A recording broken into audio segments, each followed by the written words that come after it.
wrong with the pussy. Nothing wrong with the pussy. Nothing wrong with the pussy. Hey, welcome back, everybody. Top of the morning. Happy Tuesday. You're tuned into episode 34 of Something Wrong with the Podcast. It's your boy, Julian. And then we are back with another great week of news and hip-hop media and some carryover and some updates from last week. First of which that I want to begin with is Drake dropped episode 3 of Iceman.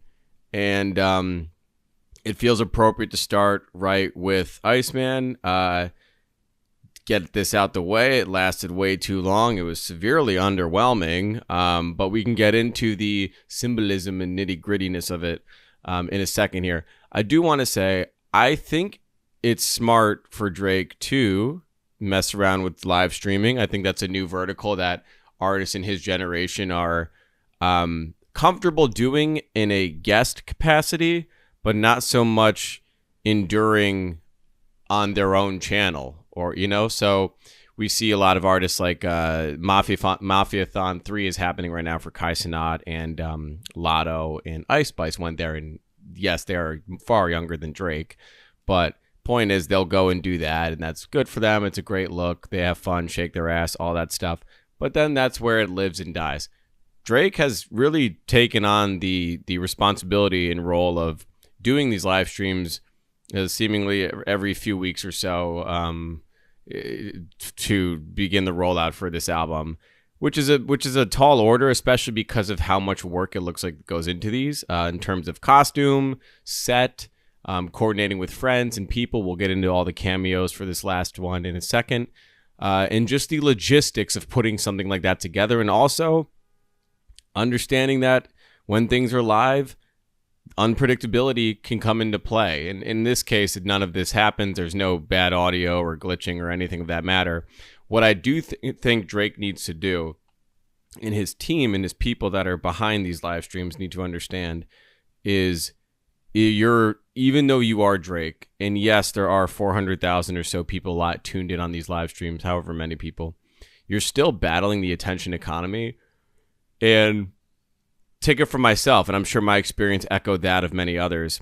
I had it up on my laptop, but when he wasn't debuting a new song, or if he wasn't walking into a new scene, basically what I'm saying is, if you watch these live streams, you know that most of the stream is just him playing that instrumental over and over and over again. I'm on mute, and I'm like, laptop is kind of like, I'm not even really looking at it. I think Drake needs to do a better job, and his team need to do a better job of, you have these rooms, you have these sets. In this stream, I believe Drake operated in like 6 or so different sets, walking outside into a room, and then we're leaving that room, walking, going to a club, leaving that room, walking, going to another room. In those long walks where Drake is by himself and like clutching his backpack and, looking over his shoulder as if there's somebody following him, we can get into that in a second. There needs to be something more stimulating. I'm not saying it has to be new music, but it can't just be that beat looping over and over and over again. Because as a watcher and a listener, you're just waiting for that anticipation for a verse to start or for something exciting to happen in the scene. And rather quickly, we learn none of which are going to happen. And then users can check out, become bored, tune out. Even so much so to the point where something that is worthwhile and something meaningful happens, you're like, I'm just kind of over it. Like, you lost me after dragging me through the last 25 minutes, 30 minutes of you walking down a street in the dark in Paris with this instrumental playing. So just a word of advice for him and his team and his video team. Other than that, I think they're doing a decent job. Let's get into the stream. In terms of cameos, Sophia Richie, for those that are not familiar, she's the daughter of famous artist and music legend Lionel Richie. Even more important in this situation is she is married to Elliot Grange. Who is Elliot Grange? He is the son of Lucian Grange.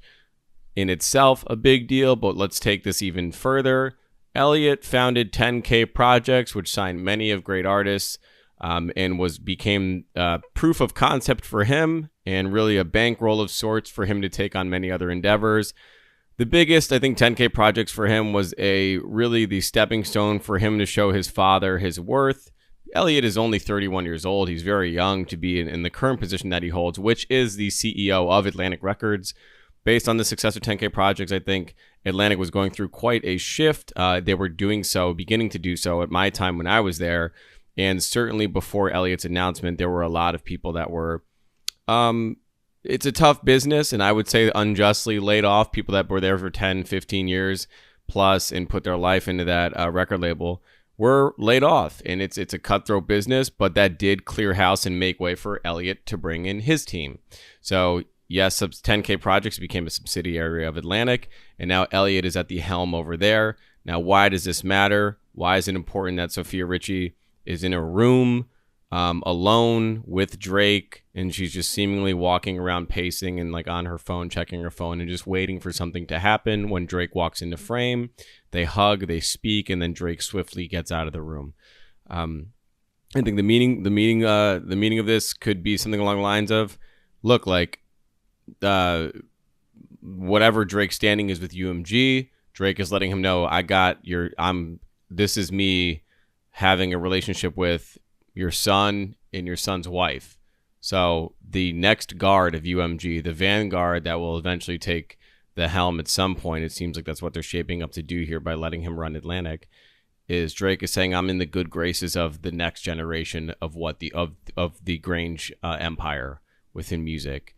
It is a flex, obviously, to have the wife of a label head over there in the stream, and also the daughter of Lionel Richie speaks for itself.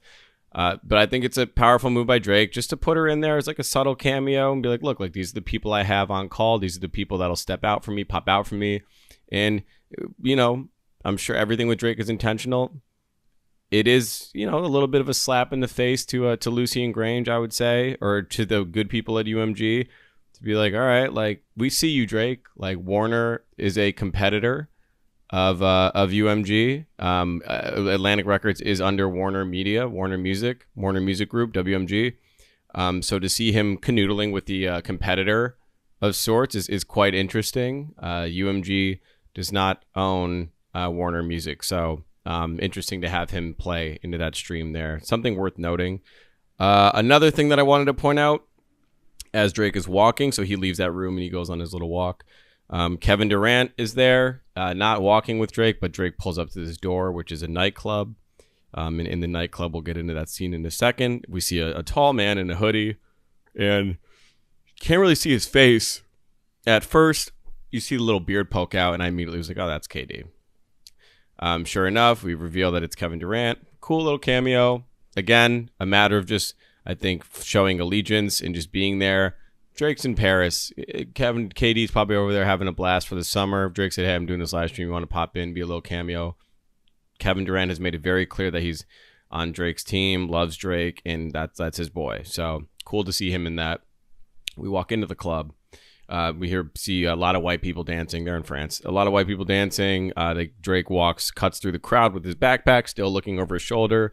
Mind you, he's looking over his shoulder so much in this stream because he's being followed by what was presumed to be one man or one person dressed as Pinocchio, which was revealed that it's multiple, about four people dressed in the same Pinocchio outfit. We'll get to that in a minute. He cuts through the crowd in the club, gets to the DJ booth where it looks like, I believe it's Zach Bia is the person DJing in the back there. He has like a face mask, baklava on. You can't see much. Baklava. I always say baklava, like the dessert. Baklava. I don't know. He's wearing something on his face, and then a song plays, and it's Yeet, and Yeet is next to Drake. Yeet is also in the stream, and Yeet is rapping. It's really like high energy scene, big rap scene. And then out goes Drake from the club. Now Drake is walking, and we know it's implied that he's being followed again everywhere he goes. And there were also, I should have led with this. We'll rewind real quick. There was a scene in the opening of the stream where Drake is driving, and there's one of those like talky rap records in the beginning. It's like a snippet from a record that sounds promising.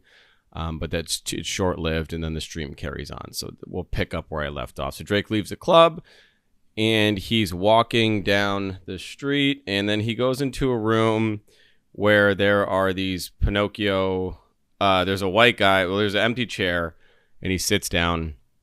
And sorry, this scene happened before the club. He sits down in the chair. It's a old white guy sitting across from him.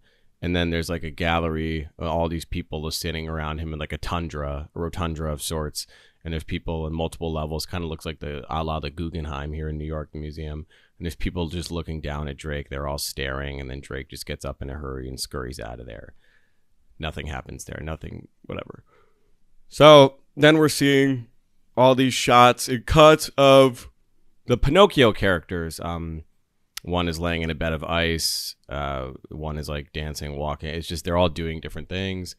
What makes this stream interesting, if anything at all, because I will get to my review of it in a second, is at the final scene of the stream, Drake is seen walking into a dead end, and the 3 Pinocchio characters that have been following him since episode 1 or 2, I don't know, I think 2 is when they introduced them.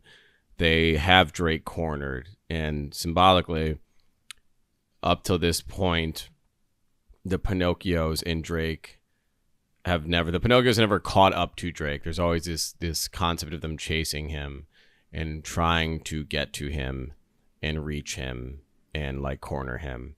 And by the end of episode 3, the bomb reveal was that these Pinocchio things have caught up to Drake, and then that is the end of the story. Music, not music cuts, they just play that same beat, which after 3 hours, nobody wants to hear, and then that is a stream.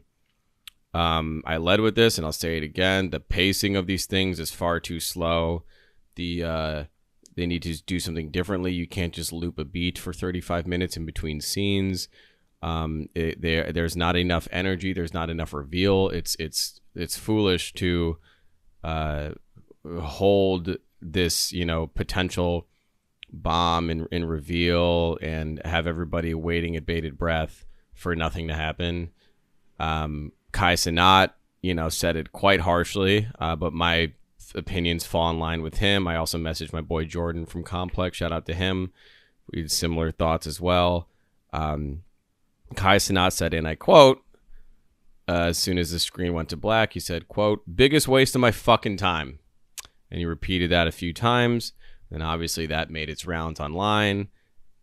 And that someone with that level of status and an opinion that reaches that many ears can be damning, especially when Kai recently was asked to co-direct a music video for Drake.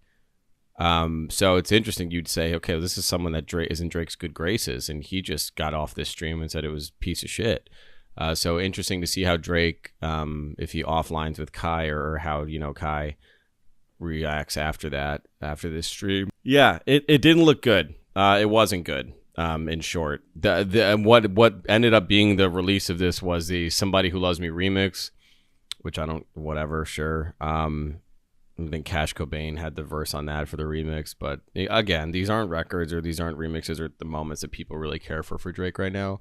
But what do we care for Drake? I think people at this point just want the album, and the album has to hit. I think that's where we're at. So the pressure's up.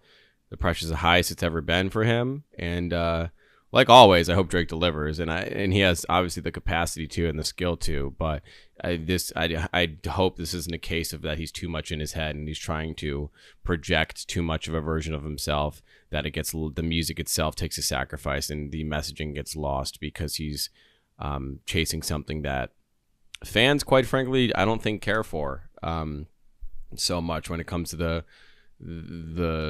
remnants of the beef and all that. Just put out good music, man. That's it. I've said this for a year now. Just put out great music, and everything can go away to some extent.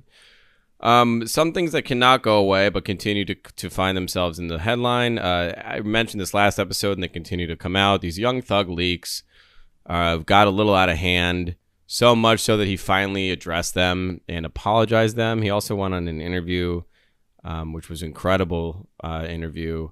But before we get to that, the calls, he went up on a call with Mariah the Scientist and called Glorilla ugly, among many other things that you certainly did not need to, single Glorilla out or make it about her. You're down bad. You're in jail. You don't need to be behind bars kicking in a girl's back for no reason.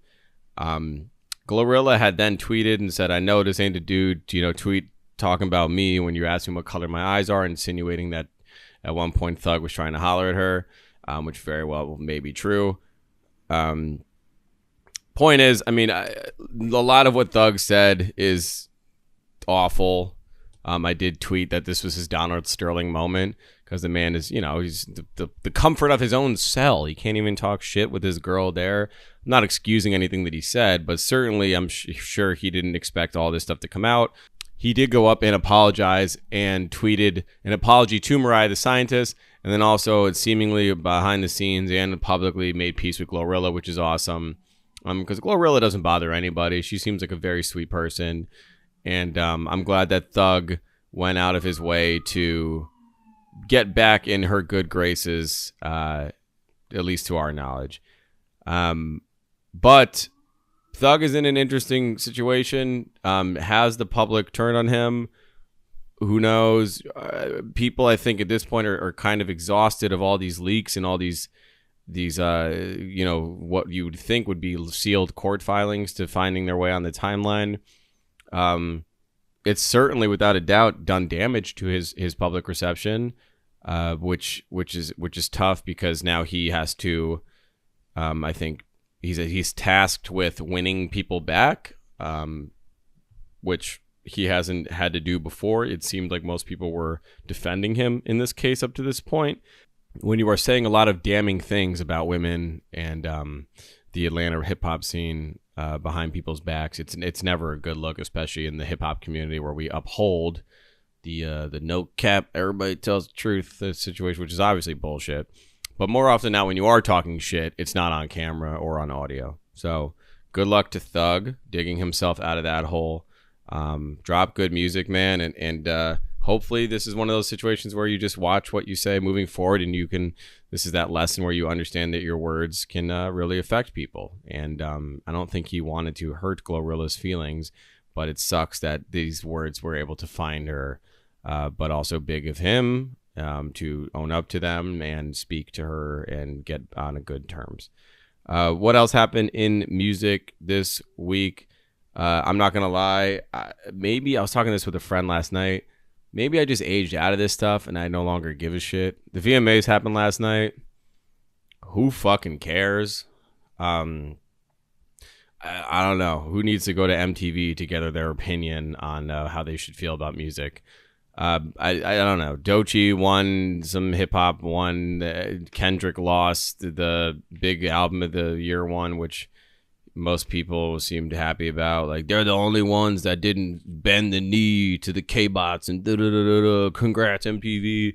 And no matter what, everything is divisive. Congrats to the winners, even if you lost. I had some friends at the after parties last night that some of them sounded like a good time. Your boy was fast asleep at like 10:30 last night. So I'm just, again, when moments happen in my life where I realize I'm aging out of things, and maybe it's not even necessarily aging out of things because there's a lot of dusty old heads in there that are still popping bottles at 45, chasing girls half their age.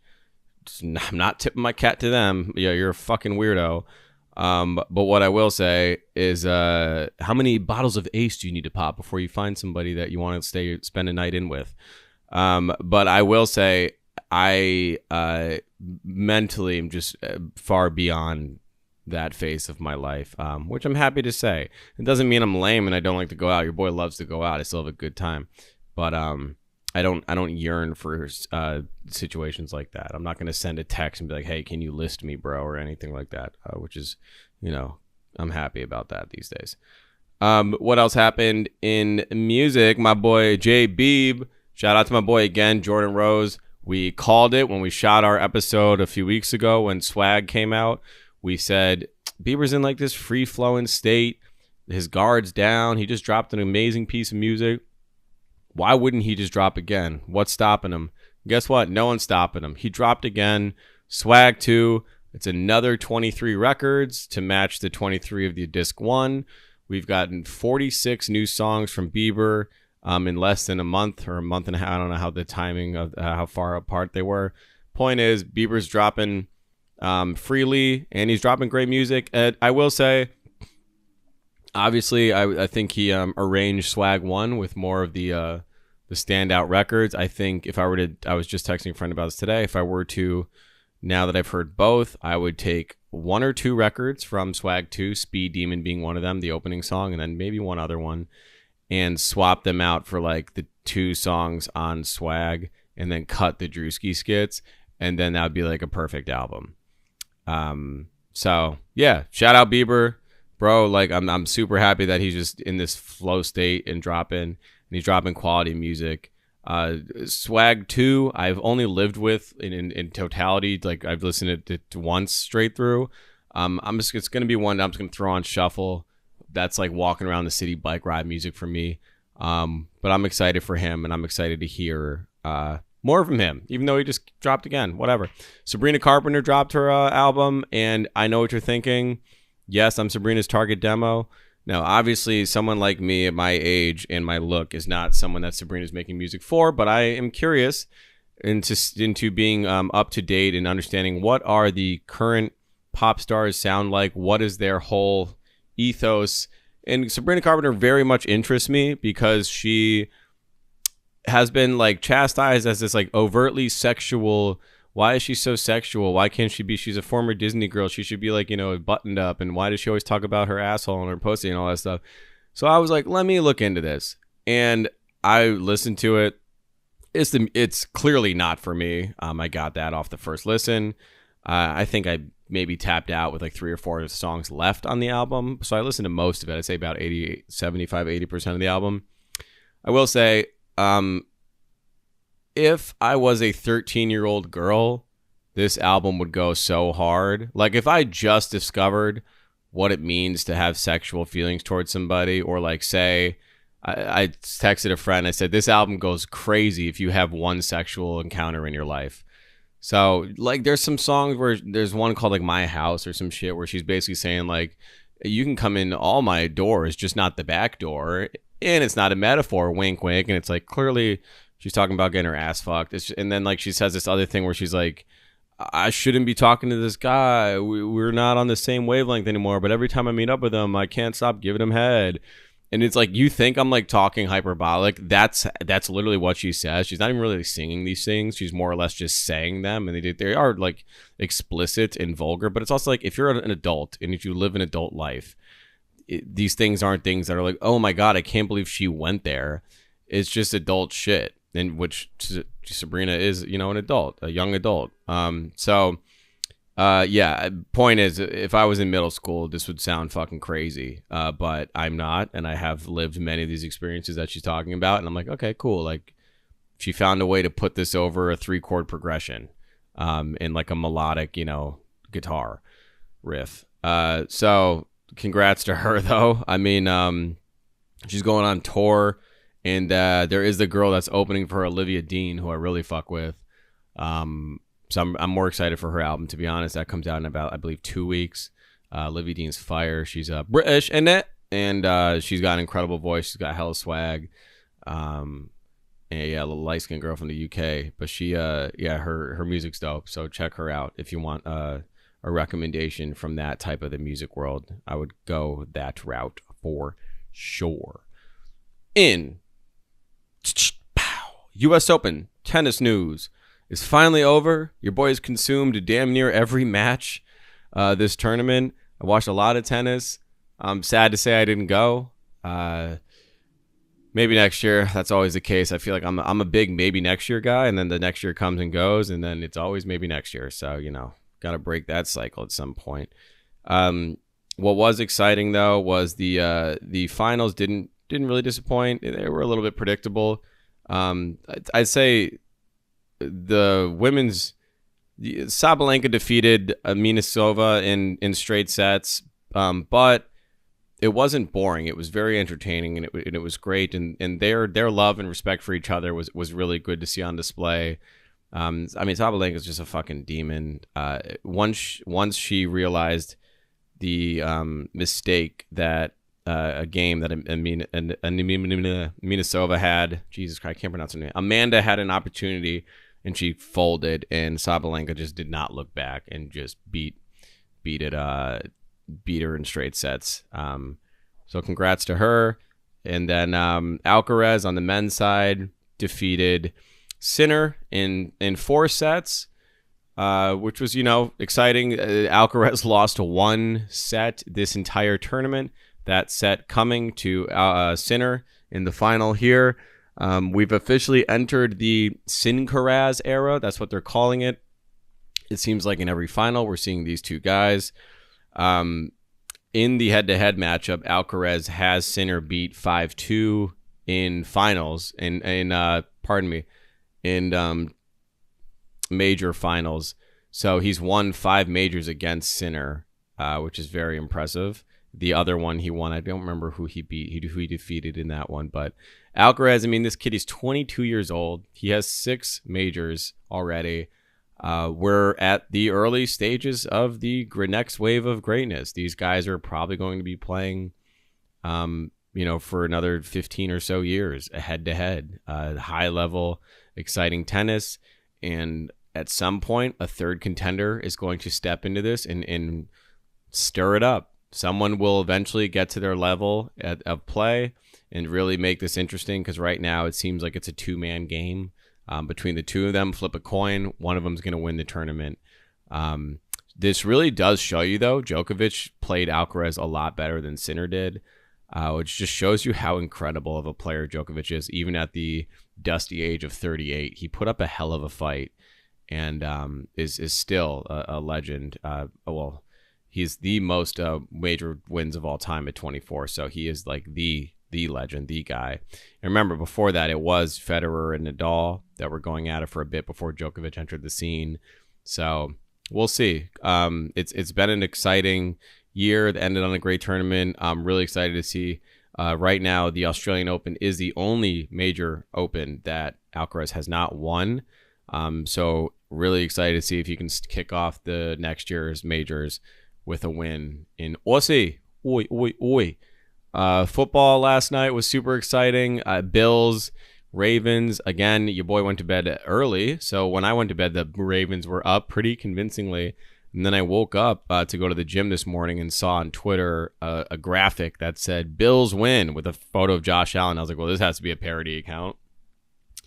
Sure enough, looked at the highlights and saw that the crazy comeback there. Yeah, I'm not even a big NFL guy, but that game felt like, a playoff game, like a real, high stakes game. And I'm rooting for this Bills team. I do. It's funny because I love, these are two teams that I really love and respect. I love Lamar Jackson. They have a great squad. I respect the shit out of that team. Truthfully, I'd love to see the Ravens win the Super Bowl this year, or the Bills. Honestly, the two teams that played in that game, I really want them to succeed. So wishing both those teams the best throughout the year. I'm making it a point to watch more football this year, NFL football, not just college. But yeah, guys, it's been a good week. I am going home at the end of this week for a little bit to celebrate my dad. My dad is getting inducted into yet again another Hall of Fame, guys.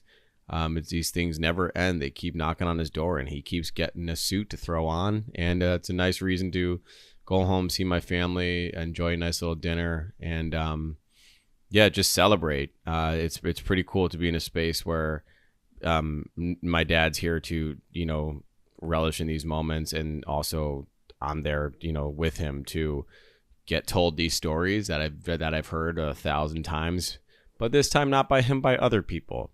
It's really fun to have a lot of people come up and be like, I remember when your dad did. It's a lot of that. And it's not lost on me.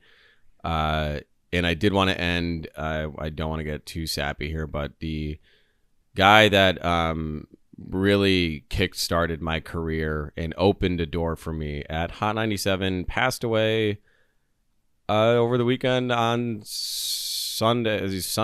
I'm recording this Monday. So yesterday, Jeff Costello was battling a lot of things internally, and his body gave up on him, but he was a really, from my experience, just a great guy, and really opened the doors to Hot 97. He was in the video department of Hot 97, and he gave me an opportunity. And I don't think we spoke when I was there in a bit, but I don't think I ever got to say like how much that meant, or at least gave me the confidence to do this, feel like my opinion matters in this space, or to even belong in this community of sorts. So I'm thinking of Jeff, and I know Jeff because my sister-in-law and him are very good friends, and she connected me with him when I was looking to move to New York, and that's how I got my foot in the door here. So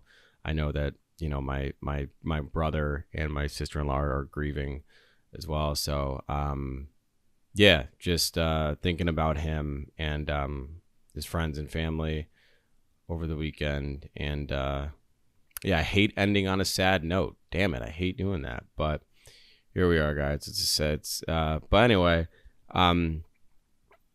shout out Jeff, love you, man. The fall's coming around the corner. We're in the cool-ish time of the year here in New York. It's a little bit of light jacket, light sweater weather. It's my favorite type of year. I always say fall is the time of year that should be our new year. It's when the earth is shedding its leaves. It's when we're seeing the physical change. Things are shedding and dying. And in a lot of other cultures, it really is the new year for a lot of other cultures. And I wish we adopted that, because January 1st is stupid. Just because it falls in line with the Gregorian calendar and we deem January to be the beginning of the year. It makes no sense. Nothing significant to like the earth as a physical being, as a physical entity, happens in January. It just gets cold. Like, it's been cold. Nothing happens. Like in the fall, you're seeing the earth change. It's like a snake shedding its skin. It's a new life. So it really should be this time of year. It's always sentimental this time of year. This is always the going back to school. I always think of my birthdays in November. So it's just a lot of like warm and important memories in my life. So yeah, we're ramping into fall. We're heading there quick. And it's crazy to think we're entering another season of weather season of me surviving this podcast. We're 34 weeks in, guys. We're almost at a year. So once again, love you all. Appreciate you all for joining me on this journey every single week. And there's no love lost here for anybody that doesn't care to tune in either. Love you all, guys. Appreciate it. Peace. Nothing wrong with the pussy. Nothing wrong with the pussy.